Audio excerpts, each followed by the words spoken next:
పల్నాడు జిల్లా కారంపూడిలో పల్నాడు వీరులు ఆరాధోత్సవాలు ఘనంగా జరుగుతున్నాయి. వీటిలో భాగంగా నిన్న 4వ రోజు కోడిపోరు రసవత్రంగా ముగిసింది.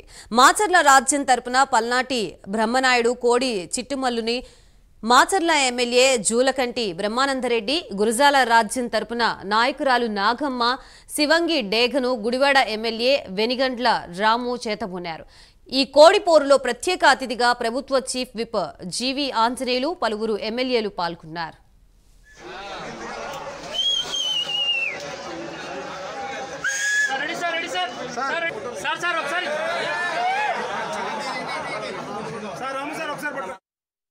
ముందుగా ప్రభుత్వ చీఫ్ విప్ జీవి ఆంజనేయులు, మాచర్ల ఎమ్మెల్యే జూలకంటి బ్రహ్మారెడ్డి, గుంటూరు తూర్పు ఎమ్మెల్యే నజీర్, మాజీ ఎమ్మెల్యే మక్కెన మల్లికార్జునరావు బ్రహ్మనాయుడు వర్గంగా నిలబడ్డారు. పెదకూరుపాడు ఎమ్మెల్యే భాష్యం ప్రవీణ్, గుడివాడ ఎమ్మెల్యే వెనిగండ్ల రాము, పామర్రు ఎమ్మెల్యే వర్ల కుమారరాజా, పెడన ఎమ్మెల్యే కాగిత కృష్ణప్రసాద్ నాగమ్మ వర్గం వైపు పాల్గొని పోటాపోటీగా కోడి పందాలు వేశారు.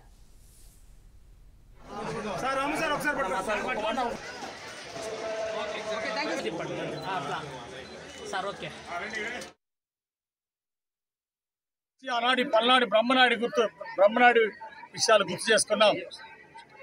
సర్వ సైన్యాధ్యక్షుడు కన్నమదాసు చరిత్ర గుర్తు చేసుకున్నాం.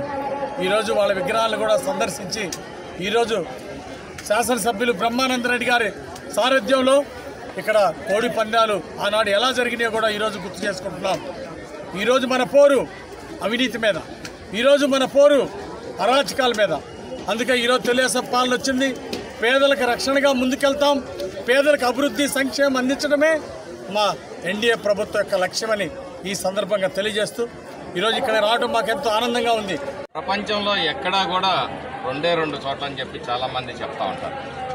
భారతదేశంలో ఒక పల్నాడులో మాత్రమే వీరుల ఆయుధాలని, వీరుల నృత్యార్థం పూజించడం జరుగుతుంది. అలాగే గ్రీస్ దేశంలో ఒక చోట జరుగుతుందని చెప్తారు. ఇంతటి చారిత్రాత్మకమైన ఈ ప్రదేశం దురదృష్టవశాత్తు మరి సరైన ఆదరణని నోచుకోలేదు, సరైన సంరక్షణ జరగలేదని చెప్పి భావిస్తూ ఇప్పటికీ కూడా మరి పల్నాటి యుద్ధం మీద సరైన పుస్తకాలు కూడా ప్రింట్ చేయలేదు. నిన్న గౌరవ ఎమ్మెల్సీ గారు డొక్కా మాణిక్య ప్రసాద్ గారు మన ప్రాంత వాసులు వారు కూడా సూచించడం జరిగింది.